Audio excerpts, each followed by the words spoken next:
Chapitre 3. L'entrée en maison de retraite, un déménagement particulier.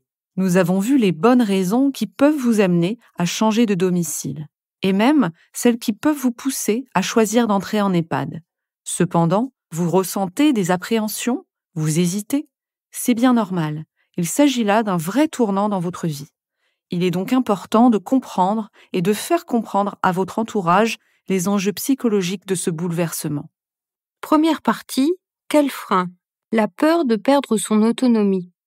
Dans une étude menée par le CREDOC pour le think tank Terra Nova, AG2R La Mondiale et la Banque des Territoires, 82% des personnes concernées par l'entrée en établissement pour elles-mêmes ou pour un proche jugeaient qu'une telle démarche signifiait perdre son autonomie de choix. Déménager pour une maison de retraite, c'est quitter son lieu de vie individuel pour un lieu de vie collectif avec un règlement auquel il faudra peu ou prou se plier. Horaires, composition des repas, interdiction de fumer dans les chambres, etc. Pour beaucoup, ce passage est difficile. C'est comme retourner au pensionnat, s'exclame cette femme de 82 ans, célibataire, qui toujours a eu l'habitude de vivre seule et de s'organiser en fonction de ses seules envies. Pourtant, d'un point de vue juridique, la chambre en établissement médico-social est considérée comme un domicile privé. La seule réserve est celle des nécessités de service, mais également des règles de sécurité qui conduisent par exemple la plupart des directeurs d'établissement à interdire de fumer dans les chambres. C'est souvent là que le bât blesse. Pour des raisons d'organisation et de sécurité, les règles de la vie quotidienne dans bien des EHPAD semblent souvent un peu strictes ou décalées par rapport aux habitudes de vie d'avant.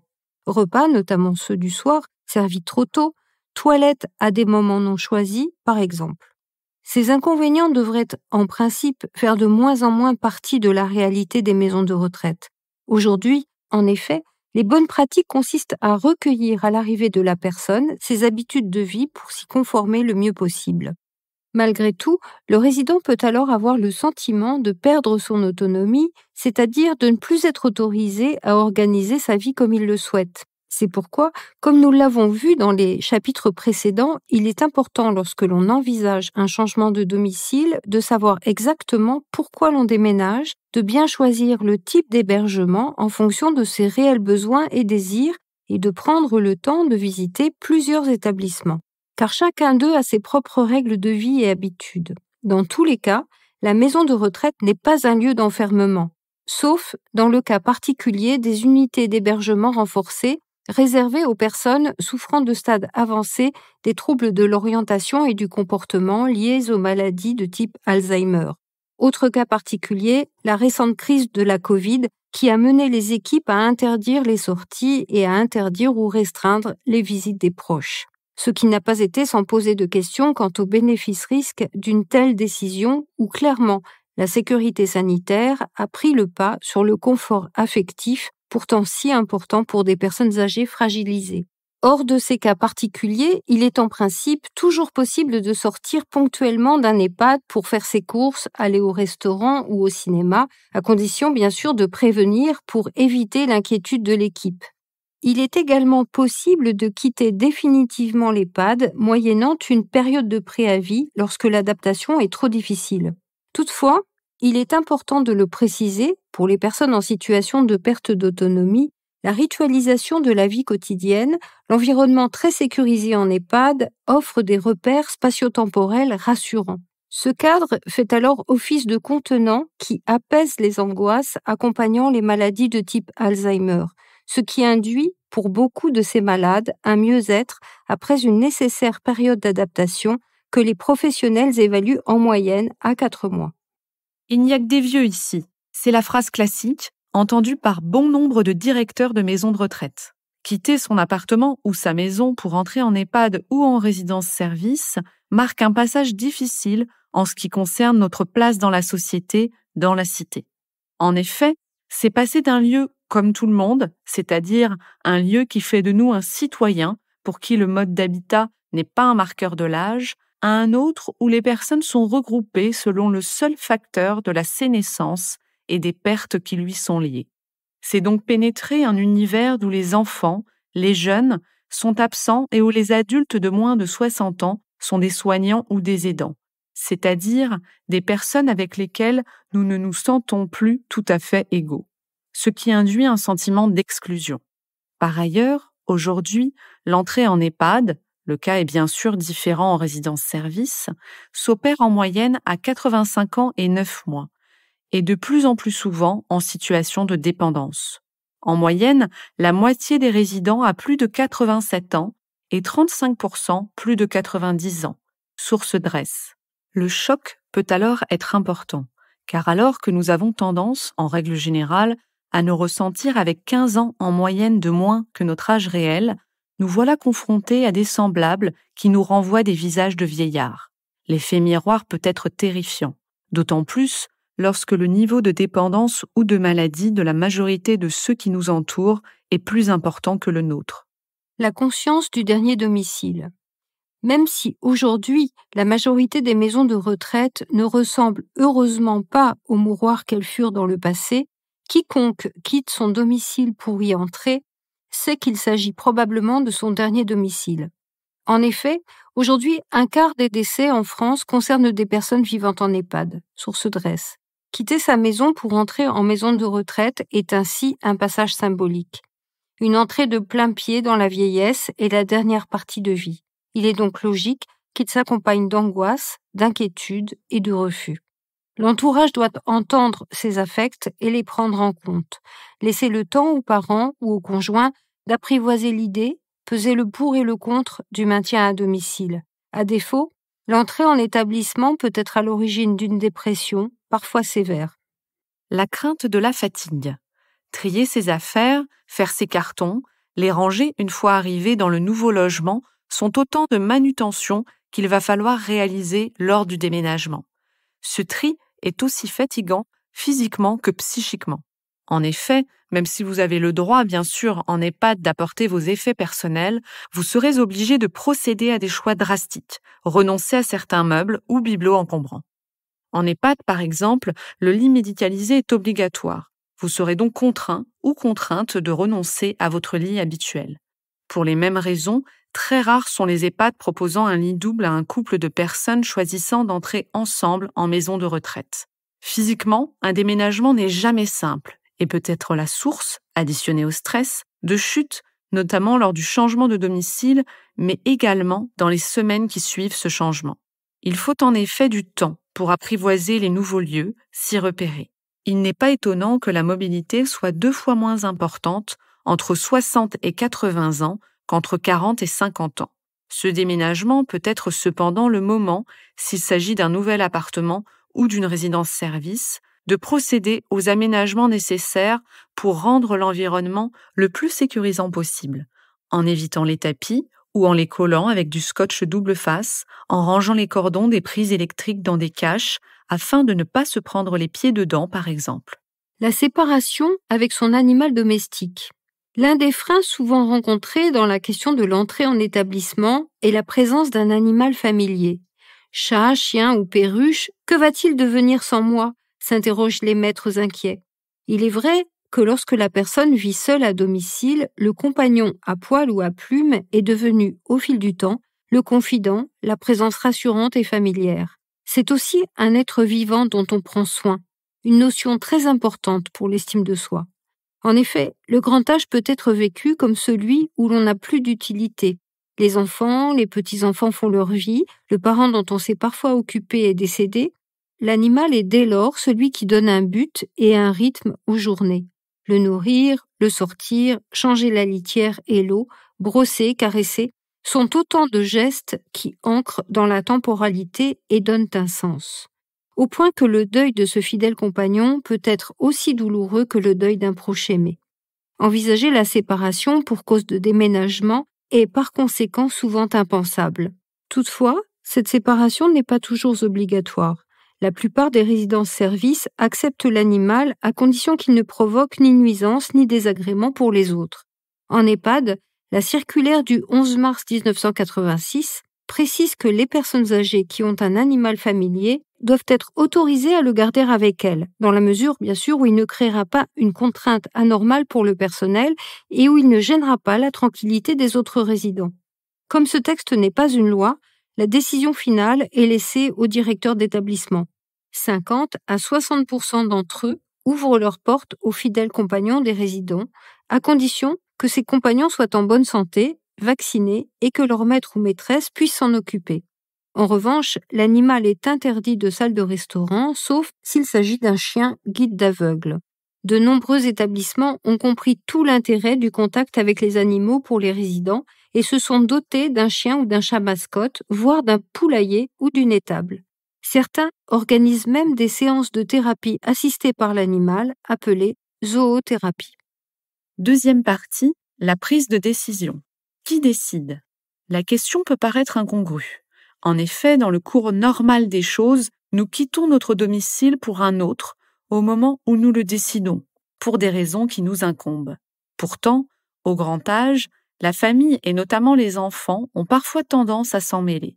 Les raisons invoquées pour cette intrusion sont presque toujours les mêmes. J'ai peur qu'il ou elle tombe. La maison n'est pas adaptée. Elle est isolée. S'il arrive quelque chose, comment le saurais-je? Il ou elle n'est plus capable de vivre seul.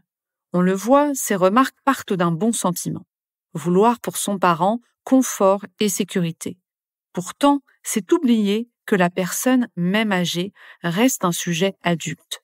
À 90 ou même 100 ans, nous avons donc encore le droit de choisir en toute liberté ce qui est bon pour nous.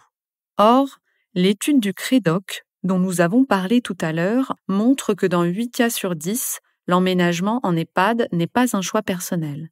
Soit que la personne concernée ne soit plus en capacité de s'exprimer, 2 cas sur 10, soit qu'elle y ait été contrainte par les enfants ou les petits-enfants, 2 cas sur 10, soit que la décision ait été prise non pas seule, mais en concertation avec l'entourage, 4 cas sur 10. Dommage, car l'expérience montre que lorsque l'entrée en établissement n'est pas considérée comme un placement, mais bien comme un acte pensé et préparé, au minimum en concertation avec le premier intéressé, l'acclimatation à ce nouvel environnement est beaucoup plus facile. Idéalement donc, c'est bien la personne âgée elle-même qui doit se projeter dans ce nouveau domicile. En parler, mais à qui? Au cœur de la décision du déménagement se situe la notion de bénéfice-risque, c'est-à-dire une réflexion autour de 3 questions fondamentales.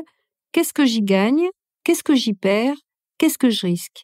À chacun, bien sûr, de trouver ses propres réponses à ces questions et de trouver un équilibre suffisamment confortable entre ces 3 pôles. Suis-je prêt ou prête à renoncer à mes habitudes et mon chez-moi pour gagner le confort d'un logement plus petit, mieux adapté, ou pour la prise en charge de mes repas et de mon ménage? La collectivité me rassurera-t-elle, moi qui suis de plus en plus inquiet ou inquiète de ce qui pourrait m'arriver lorsque je suis seule à la maison? Pourrais-je y nouer de nouvelles relations plus facilement que chez moi? Mes enfants et petits-enfants viendront-ils me voir? Il est toujours possible d'adopter une méthode toute simple pour faire le point. Une feuille de papier, un crayon et des colonnes comportant les réponses aux questions posées. Avantage, on s'oblige à prendre du temps pour réfléchir, on peut gommer, barrer, changer d'avis, et l'on visualise au final quelle colonne est la plus remplie. Cependant, la discussion avec d'autres, qui permet d'entendre d'autres arguments, mais également de s'entendre soi-même argumenter, reste précieuse. Les enfants, la famille sont aux premières loges, et souvent ce sont eux qui déclenchent la réflexion. Leur avis est important car un déménagement en fonction du nouveau lieu choisi peut éloigner ou rapprocher, distendre les liens ou les resserrer, sembler marquer une préférence pour l'un ou l'autre des membres de la fratrie. Se rapprocher de tel ou tel peut par exemple le désigner comme un futur aidant en cas de perte d'autonomie. Avec les enfants, toutefois, le débat peut être parasité par les affects. Du côté des enfants, inquiétude, sentiment de devoir, besoin de contrôler ou au contraire refus de voir ses parents vieillir peuvent conduire à un déni des problèmes. Du côté des parents, c'est la volonté d'affirmer son indépendance par principe ou parce qu'on ne veut pas se sentir une charge. Les questions d'argent entrent également en compte. Qui va payer la maison de retraite? Tout l'héritage va-t-il être englouti? Toutes ces interrogations, on le comprend bien, ne rendent pas forcément le débat aussi serein qu'il devrait l'être. C'est pourquoi l'intervention de tiers neutres peut être utile. Amis, médecins de famille, psychologues. Il est également toujours préférable que celui ou celle qui doit élire un nouveau domicile le visite et s'investisse dans ce choix. On l'a vu, l'entrée en maison de retraite, tout comme l'abandon de sa maison, ne sont pas faciles. Mais plus la personne se sera engagée dans la recherche, plus elle aura imaginé sa nouvelle existence, plus elle se sera approprié ce projet de vie et mieux elle pourra s'y adapter. C'est lorsque le déménagement est subi que peuvent survenir les difficultés d'acclimatation. On le voit bien lors de certaines entrées en EHPAD plus ou moins contraintes. Dans 1 à 4% des cas, ce peut aller jusqu'à ce que les médecins appellent un syndrome de glissement, c'est-à-dire un repli sur soi, un refus de s'alimenter, de bouger, de communiquer, qui peut conduire à la mort. Quand quitter son domicile? Quand on est prêt. Actuellement, comme nous l'avons vu, les solutions sont nombreuses pour le maintien à domicile et en réalité, rares sont les situations qui réclament une décision en urgence. Ce peut être le cas, toutefois, lorsque l'aidant familial est hospitalisé, qu'il atteint les limites de ses capacités, ou lorsque des travaux importants doivent être entrepris pour aménager le foyer. Dans ce cas, des accueils temporaires en EHPAD, résidence-service ou familles d'accueil peuvent constituer des lieux ressources d'autant plus intéressants qu'ils permettent de tester ces types d'hébergement. Outre ces cas particuliers, il est toujours souhaitable de prendre son temps pour réfléchir à la meilleure solution, au meilleur lieu géographique, pour se renseigner et surtout pour prendre le temps de visiter. De plus, lorsqu'il s'agit d'habiter une chambre en établissement, en famille d'accueil ou un studio en résidence-service, il est important de pouvoir parler avec le personnel, faire connaissance avec ses futurs voisins, sentir l'ambiance, voir quels services, animations, sorties sont proposées et à quel prix. Tous ces éléments permettent de se projeter dans son nouveau lieu de vie. Focus aidant, mon parent a une maladie d'Alzheimer, ai-je le droit de le placer? Dans certains cas, comme dans la maladie d'Alzheimer par exemple, la personne ne semble plus être en mesure d'exprimer son choix.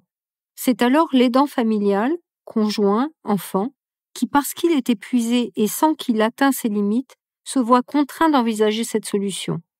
Souvent, avec beaucoup de culpabilité, parce qu'il a l'impression d'abandonner son parent ou son conjoint, ou parce qu'il lui avait promis de ne jamais le faire. Il est important de ne pas être seul à endosser cette responsabilité. Fardeau supplémentaire dans une vie d'aidant déjà bien chargée en contraintes. L'aidant doit pouvoir prendre le temps de partager la décision avec les proches, frères, sœurs, enfants, conjoints. Il est également intéressant d'être accompagné dans ces moments par des professionnels, médecins ou psychologues, afin de démêler les raisons qui justifient la décision et d'être au clair avec celle-ci. En effet, la personne souffrant de maladie d'Alzheimer a avant tout besoin d'être rassurée, sécurisée, et si ses facultés de jugement vacillent, en revanche, elle perçoit avec souvent beaucoup d'acuité les ambiances émotionnelles. Or, l'aidant principal constitue son appui privilégié dans un monde devenu incertain. Il est donc nécessaire qu'il assume pleinement la décision de faire entrer la personne en EHPAD. Car dans cette transition forcément difficile, avec des pertes de repères spatio-temporels qui jusque-là contenaient son angoisse, l'aidé doit pouvoir s'étayer sur un aidant qui tienne. Que dit la loi? En principe, comme le rappelle Pascal Chanvert, président de l'Association des directeurs au service des personnes âgées, on doit bannir le terme de placement et aucune entrée en maison de retraite ne devrait se faire sans l'adhésion de la personne. D'ailleurs, la charte de la Fédération nationale de gérontologie est claire sur ce point qui, dans son article 2, stipule que toute personne âgée en situation de handicap ou de dépendance doit pouvoir choisir un lieu de vie, domicile personnel ou collectif, adapté à ses attentes et à ses besoins. En institution, l'architecture et les dispositifs doivent être conçus pour respecter la personne dans sa vie privée. Mais si la personne est trop malade pour pouvoir penser et dire son choix, la loi encadre ce type de situation par 3 types de moyens. La tutelle. Un juge ou le conseil de famille, si le juge l'a convoqué à cette fin, après expertise médicale, nomme un ou plusieurs tuteurs pour agir à la place de la personne estimée dans l'incapacité de gérer ses biens et son quotidien. Toutefois, toute décision concernant le logement principal de la personne doit être autorisée par le juge. Par ailleurs, la personne sous tutelle peut refuser un acte médical, sauf lorsque sa vie est en jeu. La loi du 5 mars 2007 portant réforme de la protection juridique des majeurs le stipule dans son article 459.2. La personne protégée choisit le lieu de sa résidence, elle entretient librement des relations personnelles avec tout tiers, parents ou non, elle a le droit d'être visitée et, le cas échéant, hébergée par ceux-ci. En cas de difficulté, le juge ou le conseil de famille, s'il a été constitué, statue. Fin de citation. De même, la vente d'un bien ne peut être effectuée qu'avec l'accord du juge. L'habilitation familiale. C'est un dispositif mis en place en 2016, loi du 16 février 2015, entrée en vigueur en février 2016, pour proposer une démarche moins lourde que la tutelle. Elle nécessite cependant, elle aussi, le recours au juge et un certificat médical circonstancié. Le juge est saisi par la famille et désigne, pour une durée et éventuellement un périmètre d'action limité, un ascendant, descendant, compagne ou compagnon, marié ou pacsé, pour prendre en charge les affaires de la personne reconnue dépendante. Toutefois, ce proche habilité doit être également agréé par l'ensemble de la famille, sinon le juge aura recours à la tutelle ou curatelle. Et là aussi, la loi de 2007 s'applique, tout comme l'obligation de se référer au juge des tutelles pour la vente d'un bien. Le mandat de protection future. C'est un acte établi par une personne avant l'arrivée de troubles afin d'organiser son accompagnement si ses capacités physiques, intellectuelles et cognitives viennent à décliner au point qu'elle ne puisse plus seule gérer son quotidien. Par cet acte, elle stipule ses souhaits pour son avenir et désigne une personne de confiance, le mandataire, pour les mettre en œuvre. Le mandat de protection future doit être signé par le mandant et le mandataire, soit sous forme de seing privé, un simple papier signé par les deux parties, soit par acte authentique, c'est-à-dire devant notaire. Dans ce dernier cas, les pouvoirs du mandataire seront plus importants.